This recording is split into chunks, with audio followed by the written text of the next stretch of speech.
Good afternoon and welcome to this Moneycontrol live closing bell with me Yatin Mota, and as far as the Indian stock markets are concerned, we'll get you the updates in this show.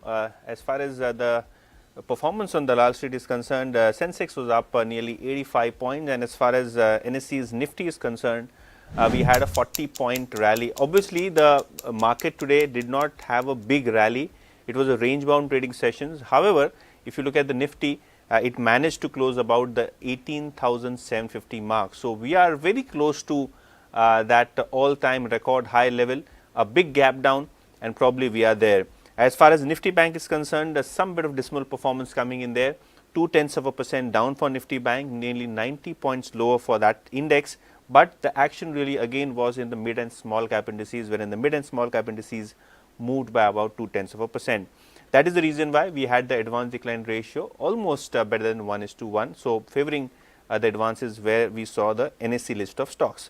When it comes to the sectors, we had the metal, energy and FMCG stocks rallying in trade. In fact, we had the metal stocks which moved on the back of renewed demand expectations from China, because the government there has been talking about rate cuts and stimulating the domestic economy as well as the real estate market, post which we had some good momentum in the metal stock. As far as bank and media stocks are concerned, there was some bit of selling pressure coming in there.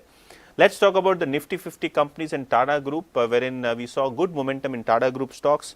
Tata Consumer as well as Tata Steel were the top gainers on the Nifty, wherein Tata Consumer shares moved by nearly 5%. Also, we had trend which hit new multi-year highs on the back of strong comments in the AGM. Grasim, JSW Steel and Power Grid were the other gainers on the Nifty. On the flip side, we have the financials which weighed heavily on the index. Bajaj Finance, IndusInd Bank and Axis Bank moved lower in trade. In fact, Bharti Airtel also from the telecom pack was down almost 0.8%. When it comes to Reliance Industries, today was its day. We had the stock which moved nearly 1.5% above that 2550 mark.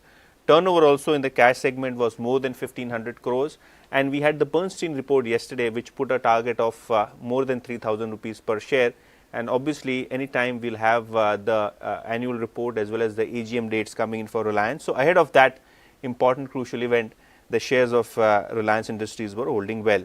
Kotak Bank also moved 0.5% on the back of news reports by Reuters saying that probably the Zurich Insurance Company might buy a stake in Kotak Life Insurance for $400 million. And after that news report, the shares of Kotak Bank saw some momentum.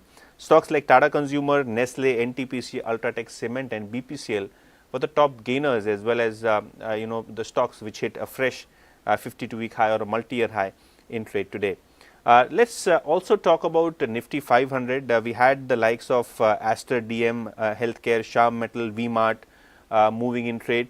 We also had Zomato, Suzlon losing in trade. After the fantabulous rally in both of these stocks, there was some bit of profit taking in these names. So, Zomato down by nearly 5% and Suzlon also fell by about 4%. Now, let's talk about the stocks on our radar.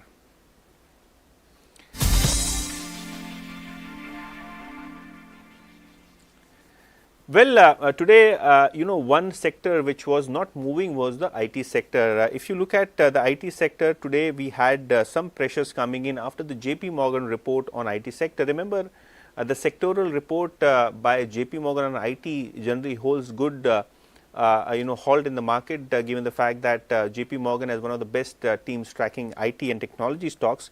JP Morgan believes that the IT companies are all set to give dismal earnings in the coming quarters, given the fact that a lot of US and European clients are cutting back on IT spends and discretionary spend, which could mean that Indian IT sector could disappoint in terms of earning, not only in the first quarter but also in the second half of FY24.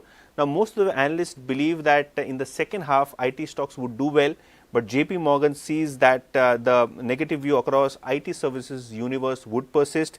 In fact, they are placing Infosys, TCS and Emphasis on the negative catalyst watch list, which means that from here on these stocks could underperform the markets. In fact, talking about Persistent Systems, this is one stock which was downgraded by JP Morgan today. They have downgraded it to underweight, and given a rating of sell with a target price of 4,100, which would mean that from the current levels there could be almost ₹1,000 downside in the shares of Persistent Systems. Why so?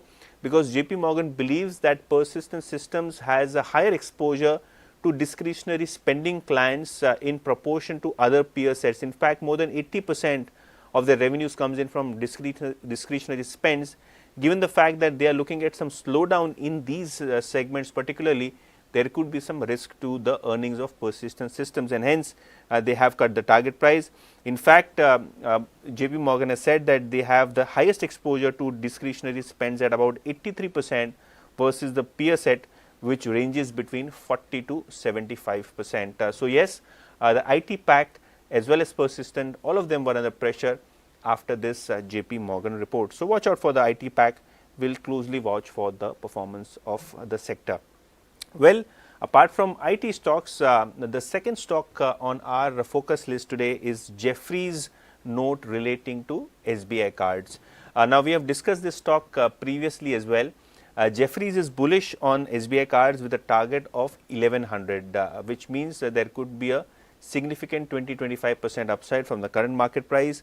Jefferies believes that the international card spending for SBI card is picking up, and also with the interest rates peaking, we could see some improvement in the net interest margins for SBI cards. Also, the legacy account and the NPAs are a cause of concern, but the brokerage believes that SBI card will be able to overcome this problem also over a period of time, and they expect the profit to grow at a hefty 26% in the coming financial year. So the compounded annual growth rate of profits would be 20-25%, which could mean there could be some good upside in the earnings as well as the stock prices of SBI cards. So that's about stock specific action. We spoke about Persistent System, the IT sector, and SBI cards. Obviously, the things that we'll watch out for this week would be the FOMC meet outcome. What is the view with relating to the US inflation, wherein the core inflation still remains sticky, meaning at elevated levels. Obviously, there are a lot of central banks which will be making their rate decisions, talking about the policy, and this is one thing that the market will be watching out for this week. Overall, it was a great trading session with mid caps outperforming, and let's hope we hit the all-time highs for the week itself, so that we can have a reason to celebrate the month of June in midst of the El Nino impact which is surrounding the country. We'll see you again tomorrow at same time. Do log into moneycontrol.com for your latest business news updates as well as news. Thank you so much for watching.